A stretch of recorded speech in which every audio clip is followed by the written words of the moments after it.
One thing that many folks overlook when we make measurements is the importance of significant figures. So in this particular tutorial, we're going to talk about what are they, why are they important, and then how do we determine what the significant figures are in a measurement. Significant figures indicate a measurement's degree of exactness. When a scientist looks at or makes a measurement, there are three things that they should be most concerned with. 1. Is it accurate?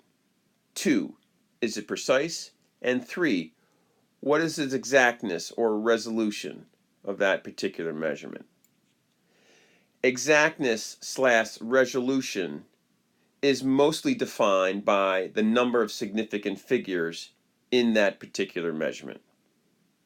Remember, when we make a measurement using a measuring tool, ruler, graduated cylinder, balance, whatever, we always have one or known digits in the measurement and then one estimated digit. So for example, if I'm measuring my shoe and my shoe length somewhere between 12 inches and 13 inches, I know for a fact it's more than 12 inches. I also know for a fact it's less than 13 inches. What I'm unsure of is it more close to 13 than it is to 12 or whatever, and that's where my estimate comes into play. And the last piece of information on this slide that I want to leave you with is the following. Exactness, or the number of significant figures in a measurement, has no relevancy to whether or not the measurement is either accurate and or precise. They have nothing to do with each other. Something can be very exact, but very, very inaccurate as far as value. So again, significant figures have no relevance to a measurement's accuracy. Let's look at the scenario here to hopefully help you understand what we mean by exactness in a measurement. And I'm going to tell you a couple quick things. One is we're going to measure the red line using each of the rulers. The second thing I'm going to tell you is that the red line for each ruler is exactly the same size. The third thing I'm going to tell you is each ruler has a scale of 1 centimeter. Now you can look at these two rulers and say, well, they are different. Aside from being one green and one white, one has many more increment marks, right? In this particular case, the increment mark here is only 0.5, right? There's 2 divisions here for every 1 centimeter, so that's 0.5. Here we have 10 divisions for 1 centimeter, so the increment is 0.1. So which one has the more resolving power? And you would say that, or you should say that this one has the more resolving power. I can resolve more small differences with this ruler than I can with this ruler. And that leads into the exactness. So let's make a measurement with the top ruler, right, as best we can with the information we have. Now we know that it's going to be more than 2 centimeters, more than 2.5 centimeters. Those are facts, but less than 3 centimeters. So that's the only thing we know for a fact. Everything else is an estimate. So I'm going to look at the position here, and I'm going to say, well, it's close. It's not quite halfway between this and this, which would make it 2.75. So therefore, it's less than 2.8. It's a little bit more than 2.6, but it could be 2.65. It could be 2.75. It could be 2.73. The only thing I know for sure is it's more than 2.5, so I'm going to make an estimate, and I'm going to say that it's 2.7. And that's the only thing I can do. I can't make any more. I can't say it's 2.71 because I don't have that resolving power. Now let's get down to the green ruler. The green ruler, on the other hand, has a lot more resolving power because the increment size is much finer or much smaller.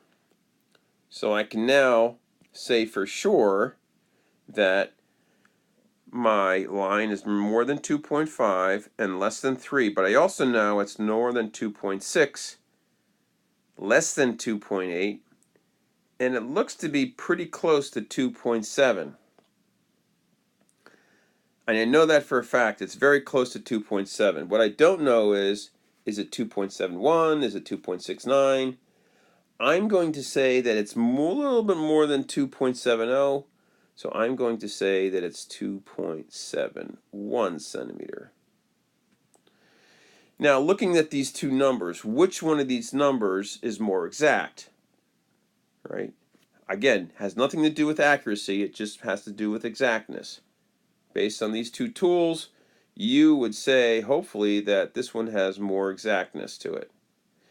And you would be correct. And the other thing that would be correct is, now, if I asked you which one has more significant figures, this one would have the most significant figures. It has 3. 1, 2, 3. This one only has 2, right? So since it has more significant figures, it is more exact.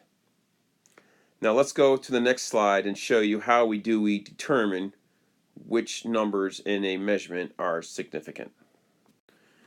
Okay, how do we determine the number of SigFigs in a measurement? We're going to use this thing called the Atlantic Pacific rule, and it's very simple and a very straightforward rule.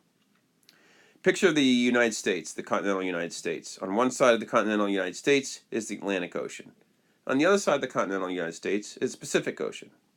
Now suppose we put our measurement directly in the middle of the country, and the measurement would go right here, fictitiously in the middle of the country. Now you're going to ask yourselves only one question before we start the count. Is there a decimal present or absent in our measurement number? So if the decimal is present, we're going to start the count of the significant figures from the left side of the Pacific side. We're going to count in this direction. If the decimal is absent, we're going to count from the Atlantic side, or in this direction. After that, we start to count at the first non-zero in the number. Every digit after that is considered to be significant. So let's see how it works on the next page. Now I've kind of given you the graphic representation of what we had on the last page. On the left-hand side is my Pacific Ocean. We're going to represent that by the P right here. And then right-hand side is the Atlantic Ocean. We're going to represent that by the A. And in the middle of the country is my numbers. Now we're going to look at each one of these numbers here and determine the number of significant figures using the Atlantic Pacific rule. Okay, so the first thing we ask anytime you look at a measurement is the following. Does the number of our measurement have a decimal present or absent? If it's absent, we start from the Atlantic side and count. If it's from the present, we start from the Pacific side and count. So my first question is it present or absent? You're going to say it's absent, so therefore we start the count in this direction from this side. So we're going to go in this direction from this side. And then the rule is the same for either side. We start the count of significant figures at the first non-zero.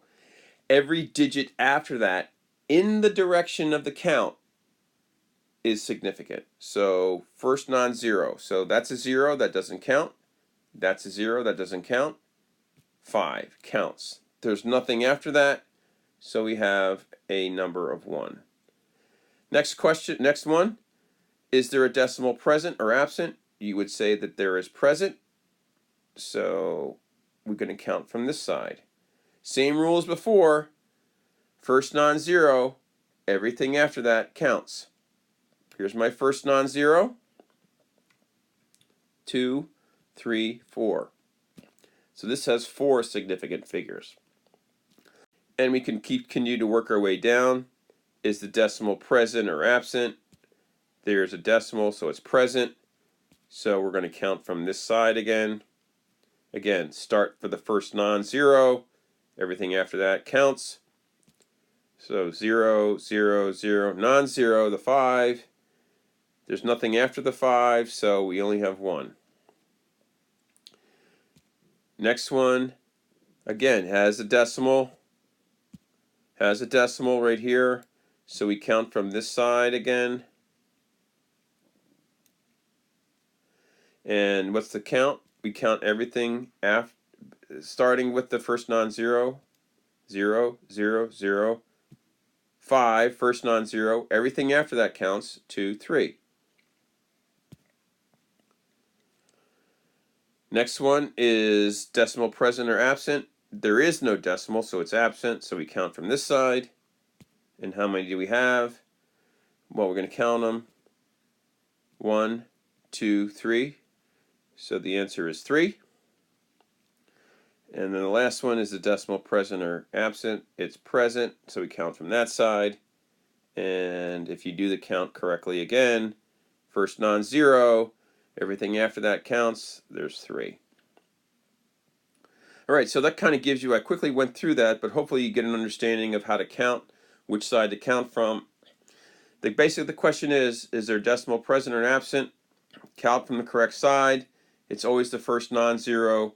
Everything after that counts. Now, before we leave this page, let's make a connection between the number of significant figures in a measurement and its exactness, right? So let's going to look at two numbers that are very similar but very different as far as exactness. These two numbers right here. And we can do it for either a couple of the other ones on the page, but I'm just going to do it for these. Now you're looking at this, and this one has one significant figure, and that's the 5 right here. And this one has 3 significant figures, and that's the 5 and the 2 zeros. And now you could say, well, what's the difference between the two? They're both 0.005. It's just that somebody has tacked on a couple of zeros here, but they're really, doesn't look like they're really doing anything as far as improving the measurement. Actually, they are, because it's telling me as a scientist that somebody has taken the time to not only measure out to the 5 1,000ths, they've actually measured out that it's to the 0 10,000ths, and the estimated value is to the 100,000th spot. Here they've only gone out to the 1,000th spot. So there's a lot more uncertainty over here than there is here. This is more exact than that. This could be 0.0518. Who knows, right? For the actual measurement. But we didn't measure anything past the 0.005, so we don't know.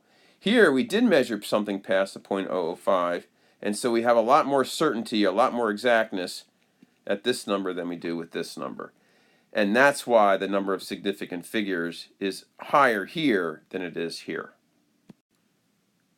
Okay, so here you're going to do your own practice without me guiding you.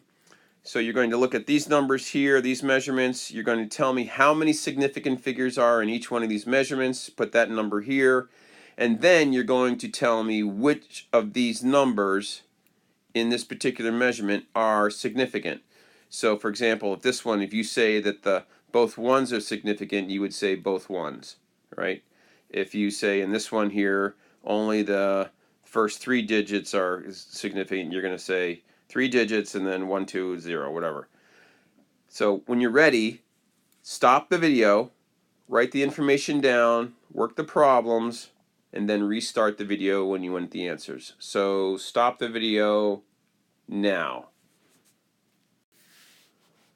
So here are the answers. If you got them all correct, congratulations, nice job. If you struggled a little bit, see if you can go back and figure out where you made a mistake. If you're still struggling after that or still unsure what to do, come find me. We can get this resolved.